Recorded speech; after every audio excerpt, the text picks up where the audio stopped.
So you've got these ducks coming in on a string, and then at the last second they bail. Are you kidding me? Today I'm going to tell you the #1 reason why ducks flare and how you can stop it. I'm Joel Strickland, and this is Surviving Duck Season.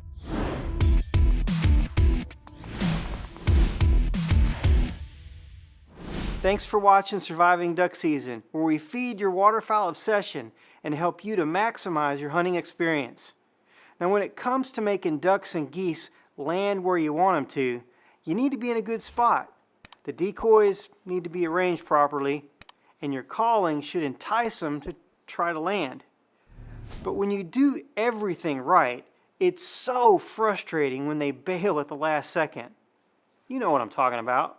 Now, most of the time, the reason that ducks flare is because they saw you, because you're not hidden well, or maybe somebody moved. Okay, yes, I know it could be your decoys. Most of the time, if it's a decoys, it's because they're not moving, because there's no wind and they're just flat and they look like statues. I've also seen ducks flare off of live ducks too. Those birds you can't do anything with, but that's not what we're going to be talking about today. That's for a different video. Today, I'm going to be talking about concealment, getting hid, and all about blinds, and boy, there's a ton of blinds out there. Now, I guide duck hunters in Arkansas every day of the duck season, and at least a couple of times a week, there's going to be ducks coming in, doing it right, and a nanosecond before I call the shot, they flare. And then somebody says, "Why didn't they come in?" And I say, "Because they saw you move." What's crazy to me is that a lot of guys just don't get it. They think that because they're wearing camo and they're in a blind, that they're invisible or something. Have you seen those guys that sit on 5-gallon buckets in the marsh with a few pieces of cane stuck around them? I'm like, really? Or those guys standing behind a little tree like this big and they're just kind of peeking out around the side? It reminds me of my 2-year-old thinking that if she puts her hands up over her eyes like this, that I can't see her. Well, there's no wonder that we have so many guys pass shooting ducks at 50 and 60 yards because they can't get them close. Okay, let's talk about camo for a minute. I like camo. I think it looks cool. Some does work better than others. I'm a mossy oak guy. Hands down the best. Okay, if you get that one, let me know in the comments. I do wear camo a lot, but I don't always wear full camo. I also like the vintage styles, you know, solid brown, tan, OD green. Key is to be still. All right, listen, I try my best on these videos not to sound like some heavy-handed, opinionated guy telling you what to do. Because duck hunting is so different everywhere. Things that work for me don't work for everybody and vice versa. So I always try to say, this is what I do and I hope it works for you as well. But this is one of those things that's pretty much universal. You know, from November through the end of season, anywhere in North America, get in a blind. And if you don't have a blind or you don't hunt out of a blind, they get around some cover at least and break up your outline, especially on a cloudy day. On sunny days, stick to the shadows. Keep your face hidden too. And if you don't know how to do that, then wear a mask or use face paint. All right, there you go. You're welcome. What kind of blind do you hunt from? Let me know in the comments. Actually, I'd love to see your blind too. If you have pictures, go to the Surviving Duck Season Facebook page and post your photo in the comment section where I've posted this video. Or email me at info@survivingduckseason.com. And for those who participate, I'll pick out a few to send some Surviving Duck Season merch. Blinds. Now on this section, I'm going to give you some of my thoughts on both blinds that you can build and blinds that you can buy. None of the blind companies that I'm going to share with you are paying me to talk about them. I'll make sure and give you some links in the description section of this video as well. Now where I hunt at Cypress Crossing Duck Club near Stuttgart, we have about 40 blinds, and just about every one of them are either metal skid blinds or permanent wooden blinds. This is one of our really cool blinds. We've shot a lot of birds out of it this season. It's actually 2 6-man blinds that we kind of butted up together. It's a levee blind on a tree line. You can see the trees back here. And then we got the blind is situated like this. And a lot of people have asked about our blinds. You know, how do you do your blinds? How do you have them situated? You know, how do you build them? There's a bunch of ducks going in right there. How you doing? Scott and Colton are awesome at construction and pretty meticulous in getting everything perfect. It's not just thrown together. None of our blinds are thrown together. You can see the floors are really well done. Got a nice comfortable bench that we sit on, and then we brush them in with oak leaves, oak branches. We cut the branches usually in first part of October before they start turning colors, and then they hold on, you know, year round. I say year round, throughout the season anyway.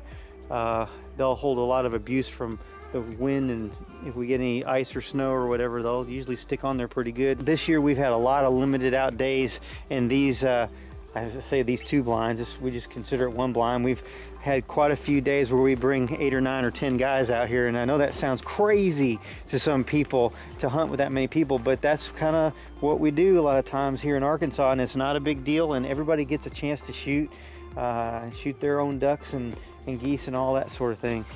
As far as placing the blind, I like to use terrain to help it blend in. We put our blinds in ditches, along tree lines, next to clumps of brush, a long straight levee. You can put one right there. But what you're doing is, you know, use the terrain, use the natural lines to help, you know, cover your blind. For the most part, we really try our best to get blinds in an area so they don't stick out. In wide open areas, we've even made giant brush piles. We drag treetops and that sort of thing and pile them around the blind to make it look more like a natural, you know, little island looking thing. You don't want to have a square box out in the middle of the wide open. It typically doesn't look very good unless you're hunting the opening day of duck season. You know, you want to kind of make the edges a little bit more rounded. What we will do often is we will get some cane or, you know, something like that and go out to the ends of our blinds, like 15 feet or whatever in each direction, and it kind of softens the edges of the blinds. The blinds that we hunt in rice fields, we get rice stubble and use that to brush the blinds. And the blinds in our moist soil habitat or along ditches, we use cut switchgrass. We'll just take zip ties and fasten it to the blind. We have chicken wire across the front here that makes it easy to strap it to. I've gotten in some ants and they just keep finding them on me. My motto for brushing blinds that are out in the open is brush it till it looks good enough, and then brush it some more. So we're about to get this blind wrapped up. It took us about, I don't know, about 2 hours, I guess, from cutting down all the brush to coming in here and wire tying it on and do a little bit of spray painting. It's pretty bare, but it looks great now. It's the same natural vegetation that we have going down the side of the ditch line, as you can see.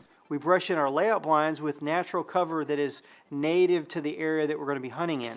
We always have these pre-brushed in from the beginning of the season, but then we always take natural vegetation. We go down the levee pretty good ways and pull this stuff up, and so it blends in just a little bit better with the natural cover that's in whatever particular field we're hunting. There's several products on the market that you can buy that really speed up the process of brushing in a blind. This is fast grass, and there's several other products similar to this. They're mats. You can see on the back that they're woven and looks really pretty good. The thing about this stuff is it's temporary. I mean, it's great for something that you need to do really quickly, but my experience is it doesn't last very long. So it's something that I don't use very often. Something else you can use to brush your blind is raffia. There's a lot of different companies that sell this stuff, but it's a natural product that you can get. The natural color is this right here, but you can get it dyed. You can buy it already dyed, which I prefer to do when I use it, is to get the different dyed colors, and it comes in like a zillion different colors. So I like to get different colors. That way it looks a lot more natural when you're brushing your blind in. You're paying for convenience. I sometimes use it, especially if it's late season and all the good blind cover, you know, has fallen down, is nasty looking. There's a lot of great layout blind options out on the market, like these tangle-free layouts. My buddy Captain Jeremiah Brooks is a sea duck hunting guide, and he uses these really cool core sound layout boats. They're heavy duty for hunting deep water in the ocean. There's a lot of single hunter blind options on the market. This Invisiman blind is really cool. And this Momarsh Invisichair.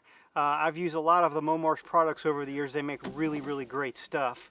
There's also several companies that make A-frame and panel blinds. I have very little experience with them, so I can only share that lots of guys really like them. They're quick and portable to help you move around a lot if that fits your needs. A portable blind to me is a 6-man metal blind on skids that we haul out on a trailer and drag it out in the field with a tractor or four-wheeler. What about pit blinds? I hate them, just being honest. I've hunted out of them a lot over the years. I've bought quite a few of them, had several of them made. They're super expensive. You gotta sink them right so they don't pop up. I'm not gonna lie, they can be very, very effective. I mean, you are almost invisible to those ducks if your blind is brushed in the right way, both on the blind itself and around the blind. They're hard to see out of, hard to call out of. You tromp the brush down so easily, and you've always got to be on top of keeping them brushed in. Really just about every hunt, you know, pretty much. They're also really loud inside. They're echoey. I'm talking about a true pit blind with a lid that closes all the way down, or it has a roll top and all you can see is like this much out. That's the kind of problem. I'm not talking about, you know, bunker blinds and that kind of stuff. Out of our 40 plus blinds, we have one pit. Thank goodness. And Scott feels the same way about pits that I do. The one pit we have is in a great spot, and if I'm lucky, I only have to hunt there once a year. Andy.